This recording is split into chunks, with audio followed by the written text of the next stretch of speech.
Rent got too expensive, had to leave LA. So I got into my car and I went away to the big estate. Playing poker every day. Going all in with these fish like I'm at an all-you-can-eat buffet.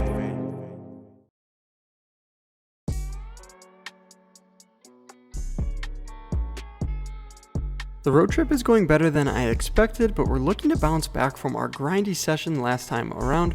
We're back for one more night at Kojak's in Midland, Texas. Let's make something happen. We had to stop though at Scotty's Soul Food and get the catfish, beans, and the collard greens with mac and cheese on the side. Can't forget the Kool-Aid and our great friends that we met at Midland the night before. What's up you guys, and welcome back to another video here at Kojak's. I love this place. In this video we get into two really interesting hands, one with pocket kings, an interesting all-in decision on the river, and the second one is a very crazy bomb pot where we go all in. You're gonna have to stay tuned to see what happens in that hand. As always, like the video, we'll jump right into the hands, not gonna make you wait, let's go! The game of choice is $5 on the button. We're in for the max, which is $800, and look down at King Jack of Hearts from under the gun and I raise it up to $20.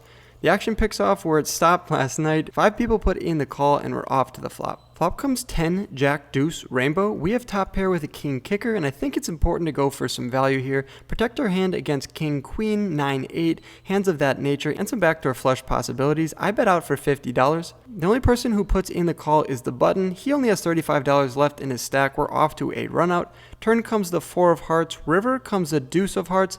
The opponent turns over 5 deuce, so we ended up rivering trips on us. Not the way we wanted to start this session, but at least players are willing to give action with one pair, bottom pair on the flop, getting it all in. Let's go. Next hand we pick up Ace King offsuit and the $10 straddles on. I raise it up to $35. The action goes back around to the button who puts in the $35 and the action's on the straddle position. Straddler is the one who beat us in the last hand and he's looking to use our chips against us and pops it up to $135. Knowing what I know now that he plays 5 deuce offsuit, I decide that a raise is the best move here. I'm going to put him all in. I cover both opponents. The button pretty quickly gets out of the way, actions back onto the straddle, and I don't expect him to fold here. I mean, why would he? He pushes in a stack of green chips that he just got from us and we're off to a run out. Flop comes 6, 3, 4 with 2 spades. We have the ace of spades in our hand. Turn comes a 5 of clubs, the river, 4 of hearts. We're left with just one pair of 4s on the board with an ace, expecting not to be good too often here. Let's see what the straddler turns over. And sure enough, he shows up with a hand this time, pocket jacks. We were in a good old-fashioned coin flip. Unfortunately for us though,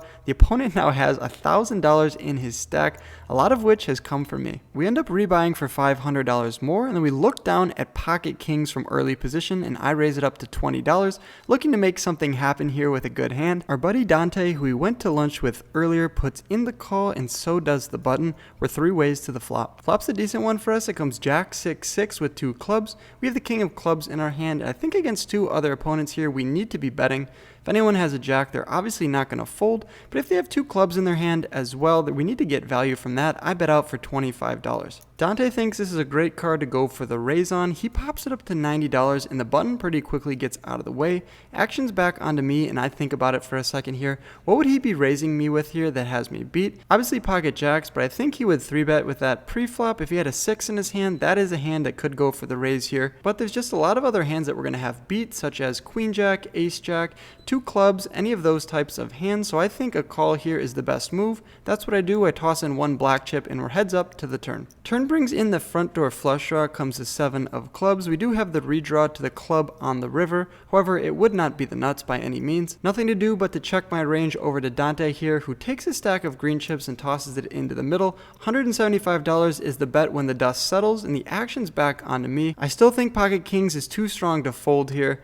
I toss in 2 black chips and we're off to the river. When the river comes the ace of diamonds, although it is an overcard to our hand, I don't really think it's a card that changes too much. He continued to bet on the turn. He most likely has a hand with a 6 in it or a club in it. The only hand that does improve and beat us now is ace jack. Nothing to do again for me but to check it over to Dante. Hopefully he's going to check behind here and we'll get to a cheap showdown. And although we went to lunch earlier and I thought we were buddies, Dante does not feel the same way. He wants to get all of my money. He goes all in for $400. Interested to know what you guys would do in this spot. Leave a comment down below if you guys are calling or folding here. For me though, my decision is pretty simple. I toss my cards into the muck. It just doesn't feel like a bluff or a jack. If he just had a jack in his hand, he'd obviously have two pair jacks and sixes, but he'd probably just check behind on the river. Therefore, he's really polarized here, and I just don't really find that many bluffs he'd be doing this with. Nice hand, Dante. He doesn't show for the vlog, which is unfortunate, although he's going to be watching this video and know that we folded pocket kings. Dante, text me. What did you have, man? We then pick up the action midway through this hand. It's an interesting one. We're in a double board, no limit hold'em bomb pot, and we look down at jack 9 of diamonds. First board is king 10-9, so we have a pair and a gutter there. Second board, we have top 2, jack 9-3. Pretty good situation to be in, and Brian bets out for 30. Called by the early position player, and I go for the raise here, looking to get some value with my two pair. Both opponents call, and we're off to the turn. Turn doesn't change much on both boards, the deuce of spades and 4 of diamonds, and the early position checks it over to me. I rip my entire stack in. I only have 340 left in it. It goes into the middle, and action's on early position when Brian gets out of the way. Early position wants to gamble. He puts in the call, and we're off to the river. River comes a queen of spades and the ace of spades on the bottom. The opponent turns over ace jack. Let's see if we're going to scoop this pot. Oh wait, it looks like he just rivered Broadway on top and a better two pair on bottom. We just got scooped in an $1,100 pot. These double board no limit bomb pots are really fun when they go well, but in situations like these when we basically get one outered on both boards, it's just a brutal way to end the night. After a bad beat like this, I don't end up rebuying. I end up taking my $0 to the cage and cash it out, get some sleep, check out the local scenery, shoot my drone a little bit for you guys, and head back the next day to Kojak. This is a 2-day vlog, never before done on the vlog, but we're gonna do it this time. First hand from the second day, we look down at pocket jacks. Early position raises it up to $35, and the middle position player puts in the call. Action's on me in the cutoff, and a 3-bet is 100% necessary here. I make it $140. The action folds back around to the initial raiser who made it $35, and he rips it all in for $1,200. He covers me. I started with a fresh $800 on the table, so it's $660 more to me. But what is he really doing this here with that I have beat? Obviously, ace-king, we're in a pretty much a flip situation, but that's the best case scenario. He probably has something like queens through aces. I doubt he's doing this with 10s or 9s. Probably would just flat $140. For that reason, after all my thinking, I decided to push my cards into the middle. I'm going to pick a better spot here. I don't want the first hand of this next day here to be an absolute cooler. Jacks versus kings or something like that, and we're on to the next hand where we are rewarded with the fold with picking up pocket kings. We're in the low jack, the straddle is on for $10. One player puts in the call, and now middle position raises it up to $45. Dream situation for us here. Obviously, we're going to be going for the 3-bet. I make it $125. The straddle and the limper both fold. The action's back on middle position. He didn't raise it to $45 to fold for only $80 more. He puts in the call, and we're heads up in position to the flop. The flop is all undercards, which is pretty good for us, although it is very connected. 10, 9, 8 rainbow. The opponent checks it over to me, and occasionally I will check back on these very draw heavy boards. That's not what I decided to do though in the moment. I bet out for $90, exactly 1/3 of the pot. The opponent does not waste any time before shipping it all in for $250. Obviously, we're never folding kings here. If he has a set or a straight, so be it. He's going to get our money. I push in a stack of green and we're off to a river. We're going to run it twice. The first board comes the ace of spades, 10 of hearts. We have 2 pair. Second board comes the jack of clubs and the 6 of diamonds. The opponent turns over pocket 7, so the first board we win, and the second board he turns a straight. He was open-ended on the flop there with our favorite hand. Only fair that he takes one out of the 2 there. We would have loved to scoop the whole thing though.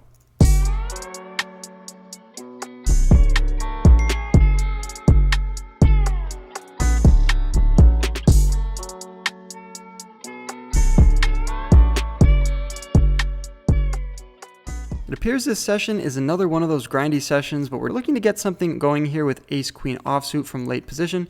Middle position opens it up to $15, and the player to my right puts in the call. Standard 3-bet incoming for me. I make it $45, and the middle position puts in the call, which brings in the hijack as well. 3 ways to the flop here in position with $135 in the pot. Comes ace deuce 6 with 2 diamonds. Obviously we have top pair with a pretty good kicker on this board. Expecting the action to check to me, and that's exactly what happens. Now it's our decision. We have an ace, but there are 2 draws on the board. For that reason, I make the same bet of $45. The middle position gets out of the way, but the hijack, he is going to give us some action here. He puts in the $45 and we're off to see the 4 of clubs on the turn. Shouldn't really change too much, so when the hijack checks it over to me, I think we need to size up now. I make it $135. If he has a draw, he's going to have to pay for it. The price of poker just went up here, man, and he doesn't want to stick around any longer. He frustratingly tosses his cards into the muck, and we're going to take down that $225 pot. Some momentum coming our way. Another pocket pair for us here. We're in middle position and look down at tens. The $10 straddle is on and there's 2 calls to me. Not looking to go 4 ways to a flop here. I pop it up to $45. The low jack cold 3 bets to $110, and now the hijack goes all in for less, around $100 in his stack. The action's back onto me. I put in the $110 and we're off to the flop heads up with 1 player all in. Flop's a pretty good one for us. It comes 6, 3, 4 rainbow. We have an overpair. I check my action over to the low jack like I would do with my entire range. The low jack was a player that wasn't playing too many hands and pretty much never raised, so when he cold raised me pre-flop, my senses were already going off that I was in a bad spot here. On this board though, it's pretty hard to fold for any bet. But he does size up here to $175. The action's onto me, and I know most of you would put in the call here with pocket tens, but something just doesn't feel right about this hand. I think he has me beat here, something like queens, jacks, something of that nature. I know he's going to try to get it in on the turn as well, so even though I'm pretty apt to call this 175 bet, I'm folding my hand here simply on the fact that I know he's going to jam the turn. I'm also going to see what he has here, so we fold our cards and then both the other opponents are left going off to a run out. Turn comes the 9 of diamonds, river comes the 9 of spades, and sure enough, the opponent turns over pocket king, so he did have us beat there, and the hijack turns over pocket fours. Pause, side note, shout out to Ethan Rampage Poker, who just took down the largest tournament he's ever won before, 250,000 I think, and he won it with pocket fours. Crazy to me that he won that first bracelet with pocket fours, and now he takes down an even bigger prize pool with pocket fours again. Good for you, man. I wish you nothing but the best and all the success. Back to the hand now, and we just avoided a disaster here with pocket tens. The hijack ultimately is going to take down that pot with his pocket fours. Next hand, ace king offsuit from middle position. The $10 straddle's on again. There's 1 caller and I pop it up to $40. Pretty standard so far, and only the straddle puts in the call, and we're heads up in position to the flop. Flop comes 8 deuce 3 with all hearts. We have the ace of hearts in our hand, and the straddler now donks into us for $75.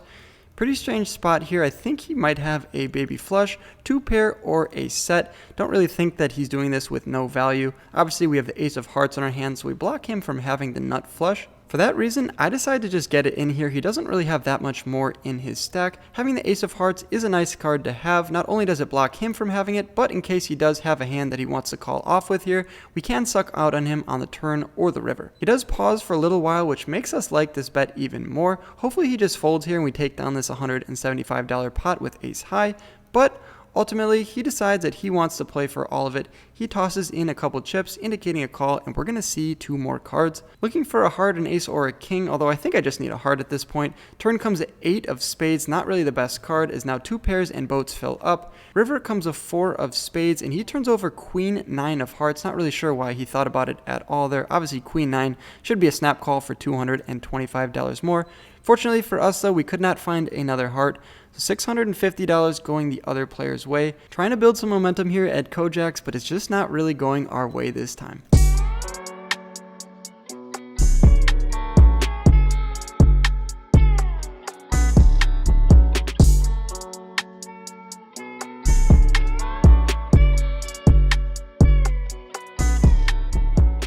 If there ever was a hand we wanted to see when the night just wasn't going our way, it's definitely pocket aces. The poker gods reward us here. A little bit of hope for us here. Hopefully they don't get cracked. I'm in early position and I raise it up to $25. We get 4 callers here, so we're going to see this flop 5 ways. We're either going to win or lose a massive one. Flop comes ace 7-3, bang, we flop top set.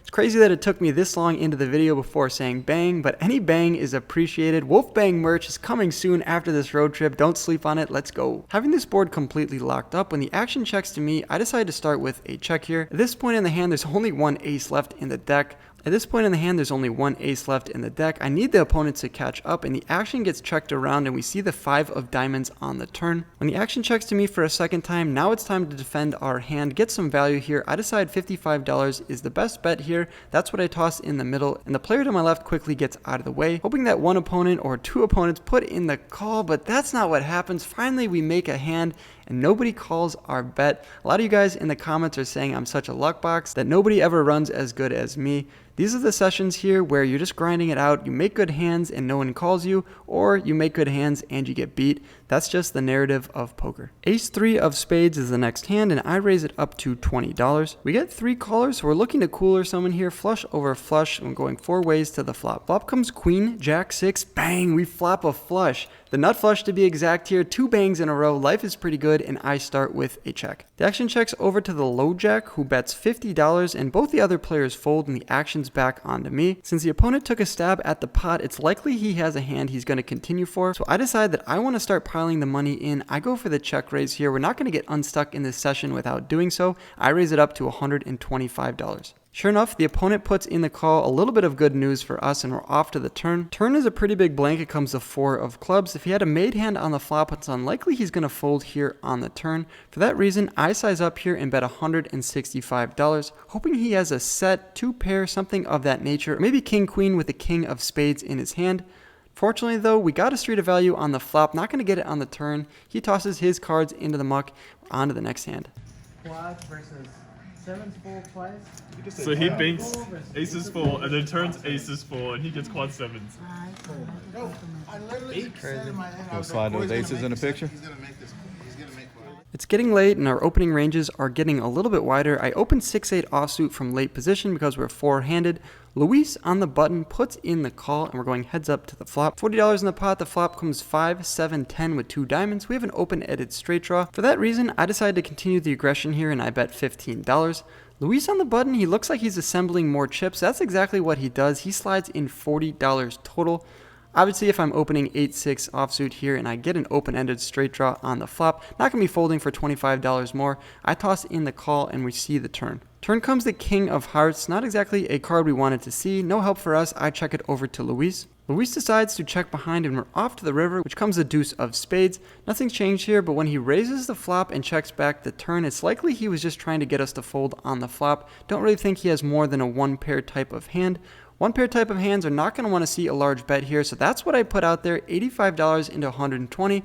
Obviously, 8 high is not going to take this pot down. He's thinking about it here, which is not what we wanted to see. Ultimately, though, he makes the right decision for us. He folds his cards, and we're going to turn over the bluff there. 8-6 offsuit. We're going to take down that $120 pot with sheer aggression. Dang, how does it feel to get bluffed the last hand of the night?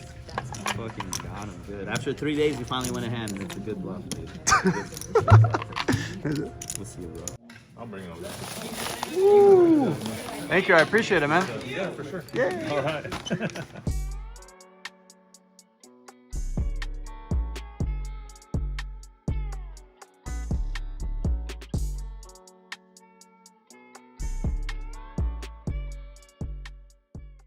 Alright guys, that wraps up our session here at Kojak's. Got in for 800, rebought for 600, out for around 1,052, so a net loss of $348. And don't forget our loss from the first day that we combined into this video as well. That was a $1,300 loss. That brings our new total up to this. Just want to say a big shout out to everyone here at Kojak's, including all the floor members, the dealers, Charlie especially. Thank you so much for having me out here. It was an absolute blast. We ended up making some money here, which is not the ultimate goal. It was to meet new people, the subscribers, and you guys, and showcase in an amazing room. Probably be back out for their series in October, late October, early November. If you guys are here and see me, definitely say hi. As always, good luck on the felt. I'll catch you guys in the next video. Peace. Thanks for watching to the end of my video. Click my head below to subscribe and stay in the loop. See you next time.